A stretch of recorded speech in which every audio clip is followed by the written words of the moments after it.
BCGI 성경적 교회 성장연구소의 명성원 목사입니다. 오늘은 우리 대전 우림교회의 장현복 목사님 모셨습니다. 목사님 안녕하세요. 안녕하세요. 네.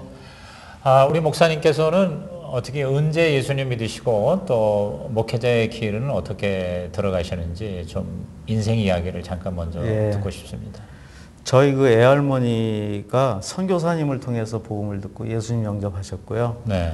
그리고 예수 믿은 다음에 김익두 목사님 교회에서 성도로 신앙생활을 하셨습니다. 외할머니께서요? 네. 그래서 그 따님이신 저희 어머님이 신앙생활 열심히 하셨고 뭐 40일 금식도 하시고 뭐 체험도 많으셨었는데 이제 그런 분위기 속에서 제가 이제 3대째 모태 신앙이라 그러죠, 소위. 네. 그렇게 이제 믿는 가정에서 태어났고 이제 교회가 이제 당연히 다니는 거고 봉사도 하고 그랬었는데 정작 예수님을 구주로 영접한 거는 대학 4학년 무렵에 예수님을 만나고 영접을 했습니다. 당시 이제 신앙생활이라는 게 그때만 해도 그 예배가 전부였어요. 교회 열심히 다니고 예배 출석 잘하는 게 전부였는데 하루는 그 같이 이제 신앙생활하던 친구가 뭐 대학생 수련회를 갔다 왔다 그러면서 자기가 예수님을 만났다 그러는 거예요.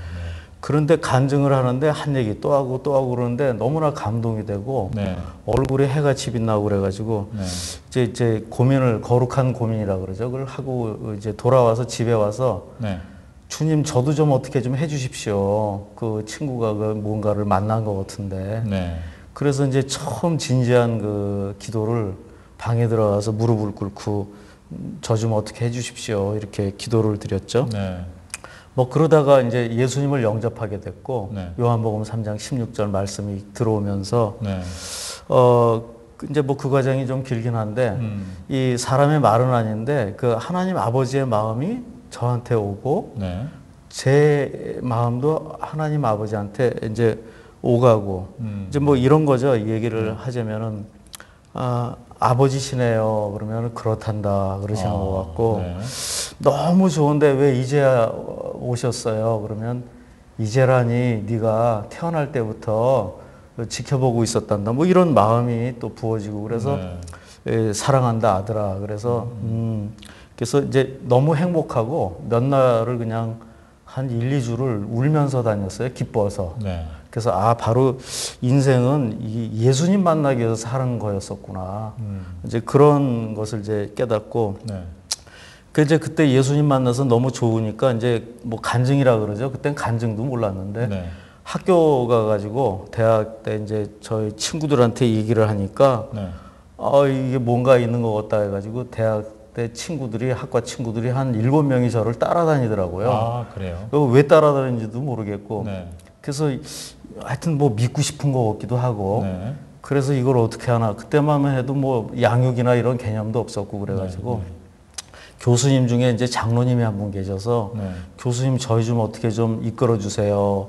이제 부탁을 드렸더니 다음 주에 와라. 그래서 가봤더니 성경책을 제 거 포함해서 8권을 딱 사서 주시고 자네가 알아서 해라. 그런데 제가 할 방법이 없더라고요. 그래서 자네가 알아서. 자네가 알아서 해라. 그래서 이제 그분도 목사님 아드님이셨는데 교수님이 그래서 어떻게 양육도 받아본 적도 없고 근데 예수님 만나서 너무 좋은데 그래서 한동안 공대 캠퍼스를 그냥 한 8명이 성경책만 왔다 갔다 하면서 이렇게 아주 뭐 에피소드 같은 일도 있었습니다.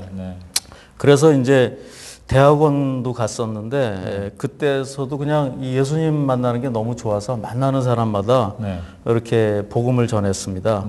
근데 나중에 들은 얘기는 저 친구가 아주 광신자다. 교수님들이 이제 그렇다고 그러더라고요. 그것도 모르고 그냥 계속 복음 전하고 이제 양육도 하고 이제 그 다음부터 이제 시간이 지나고 이제 뭐 성경도 읽고 그래가지고 그런데 지금 그 중에 한 3분이 목사님이 되셨어요. 그러셨어요? 그래서 이제 나중에 들은 소문을 제가 나중에 전해 들었는데 저한테 걸리면은 한 달이면 다 넘어가니까 조심하라는 그런 말도 있었다 그러더라고요. 네, 그래서 하여튼 그때 예수님 만난 게 너무 좋아서 누가 시키는 사람 없어도 이렇게 복음을 전하고 그렇게 행복하게 살았었습니다. 그런데 제가 이제 30살 때 좀 병이 걸려서 그 소화기 계통에 음식을 못 넘기고 그때 이제 국립 메디컬 센터라고 국립의료원 뭐 친구가 의사도 있고 그래서 가서 자세히 검진을 받아도 이게 원인을 잘 모르겠고 그래서 이제 그 체중이 41kg까지 줄었는데 그래요? 네. 몸은 너무 무겁고 체중은 그렇게 안 나가는데 그리고 이제 식도가 이제 붙어가지고서는 그랬는데 그래서 박사과정을 이제 중단하고 하나님의 그 역사하심을 좀 기다리고 또 그때 제가 그러면 어떤 뭐 주의 종의 길을 가야 되나 이런 또 고민도 한번 해보고 그래서 이제 그 기도원에 들어갔습니다. 한 4달을 박사과정 그만두고. 그 박사과정은 이제 공학이죠. 제가 이제 공학 쪽으로 쭉 해왔기 때문에 그랬는데 이제 거기서 한 4달을 기도만 했는데 거의 뭐 밥 먹고 잠 한 너댓 시간 잔 다음에는 기도만 했는데 주로 회개 기도를 많이 했습니다. 그 회개를 많이 하니까 이렇게 하나님이 이렇게 안아주시는 것 같기도 하고 뭐 환상 같기도 한데 오래된 구렁이 같은 게 제 배에서 나가면서 몸과 마음이 많이 회복이 되더라고요. 그래서 그러면서 하나님의 사랑이 막혀 있었다가 막 밀려드는 것 같은 그래서 감격스러웠고 그래서 이제 예수님 영접했을 때 그 기쁨이 다시 회복이 되고 근데 이제 그때 그 산에서 기도를 하는데 다시 이제 주님을 뜨겁게 만난 건데 시냇물도 보면은 마치 하나님의 아들 축하해요 뭐 그렇게 노래하는 것 같아서 다시 보면은 그냥 물이 흐르고 있고 산자락에 이제 나무들도 있는데 눈 덮인 그때 참 영하 20도 가까이 추운 때였는데 손을 흔드는 것 같고 축하해요 하나님의 아들. 그래서 또 자세히 보면은 그냥 나무가 있고 그래서 하나님이 나를 또 다시 만나 주셔서 이렇게 은혜를 주시는구나 해가지고 치유도 받고 그 다음부터 이제 가치관도 더 바뀌고 예수님이 내 인생의 목표구나 하는 것을 다시 확인하고 이제 주님 기뻐하시는 삶을 살아야 되겠다 이제 그렇게 살기 시작했죠. 그러면서 이제 병든 사람, 악한 영에 눌린 사람들을 많이 만나게 하셨어요. 그래서 그냥 평신도지만은 간절히 기도하다가 은사도 주셔서 이제 그런 분들 이제 많이 돕게도 하셨고 그렇게 사역도 해왔었습니다.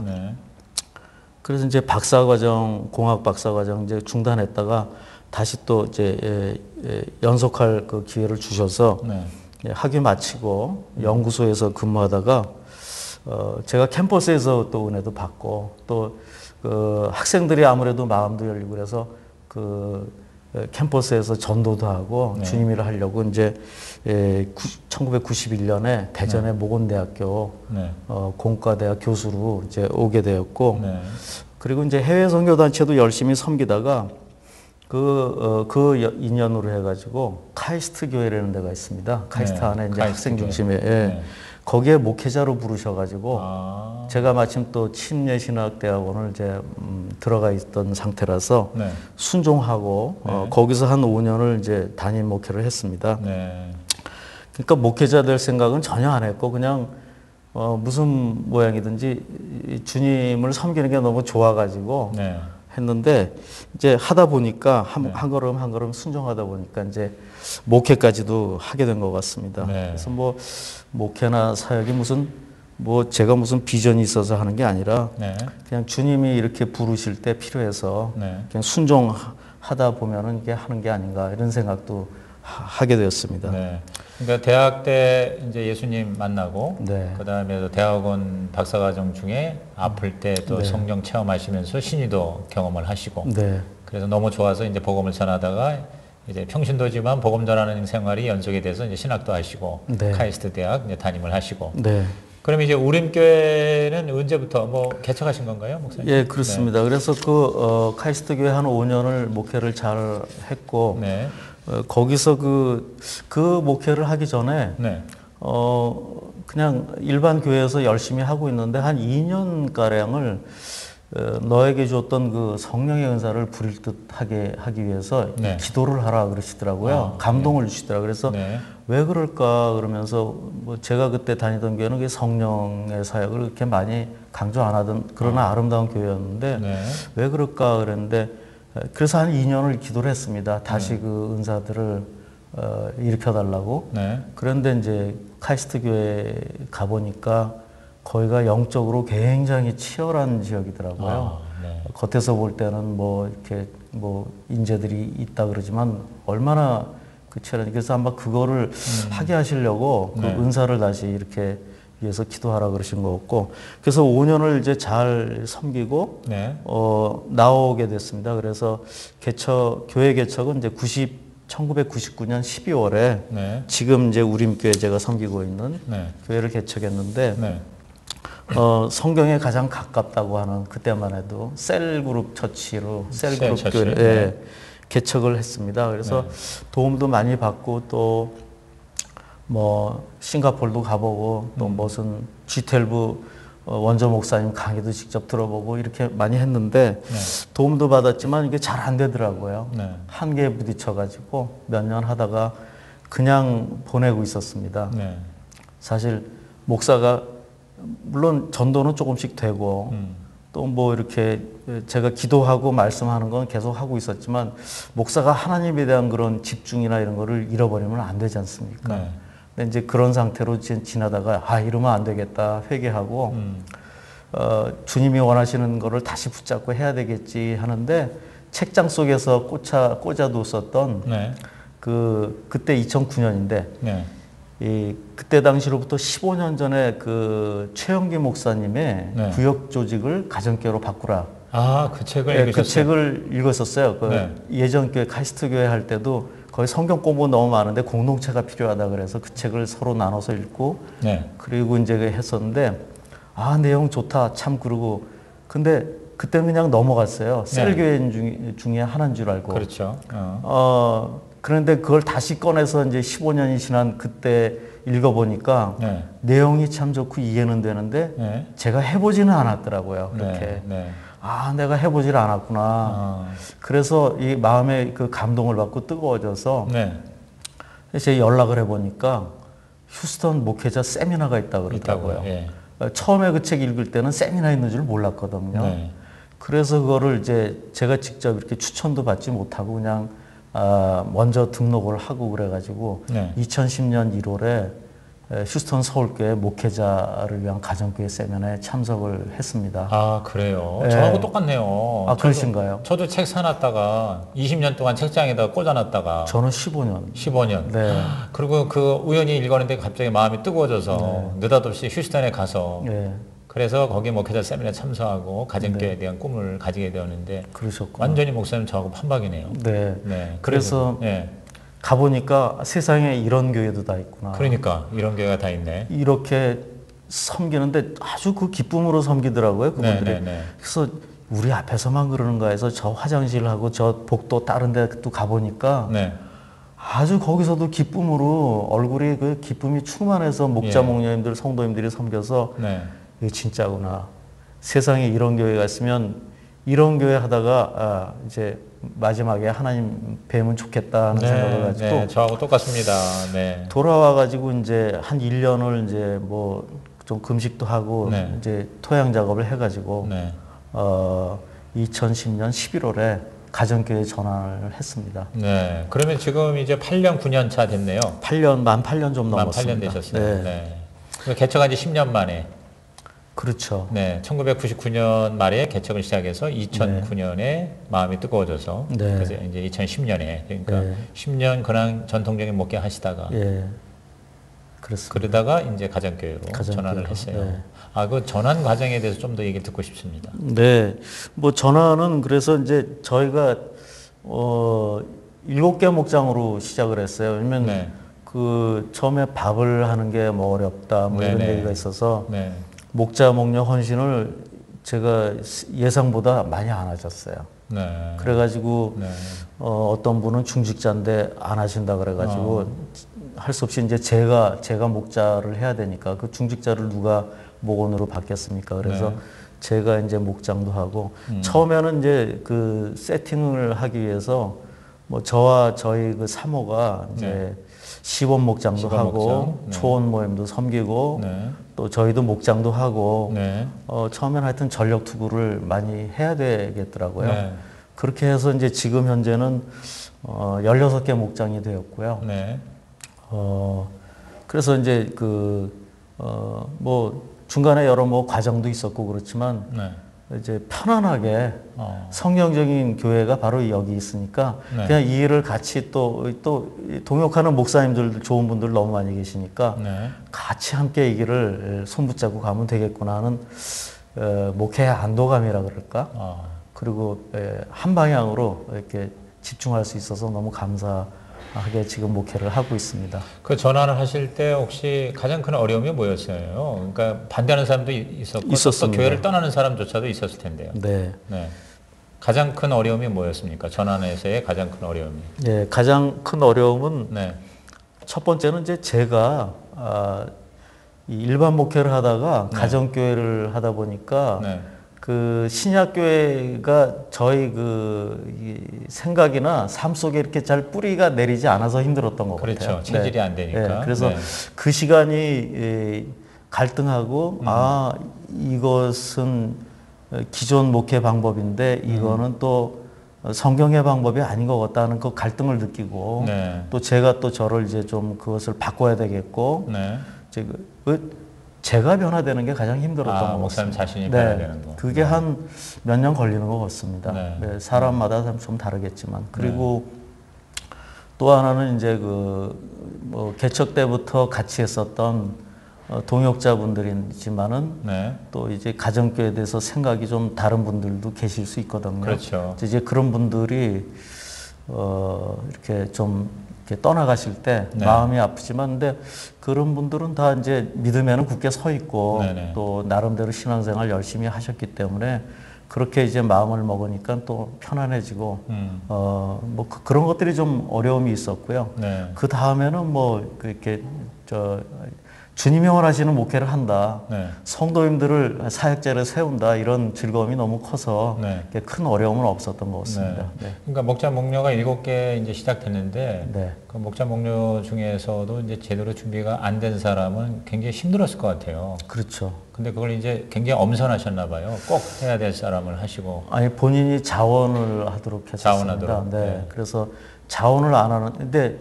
자원을 받고 어떤 네. 경우에는 그 다음에 이제 목장 식구수가 너무 많아서 네. 어떤 경우는 제가 간곡히 좀 설득하고 부탁한 적도 있었습니다. 자원하는 게 이제 그 원래 방향이긴 한데 네. 나서기를 힘들어하고 네. 수줍어하고 이런 분들은 또 목사가 가서 이렇게 잘 설득을 해서 또 세울 수도 있는 것 같아요. 그러니까 그런 경우에는 어떤 분은 정말 그분이 좀 자기 신앙생활 하기도 어려운데 네. 목자 할 수 있을까 한 분이 계셨어요. 근데 제가 기도해드리고 잘 격려하고 세워드리니까 지금 아주 잘하고 계시는 분들도 계십니다. 네. 그래서 이제 지금은 이제 목장이 16개가 되었고 또 이제 나름대로 자기가 이제 사역자라는 마음을 가지고 보람 있게 네. 사역하는 것 같아서 전 기쁩니다. 그 중간에 포기한 사람도 있나요? 7개 목장 중에서 7개가 다 살아났어요?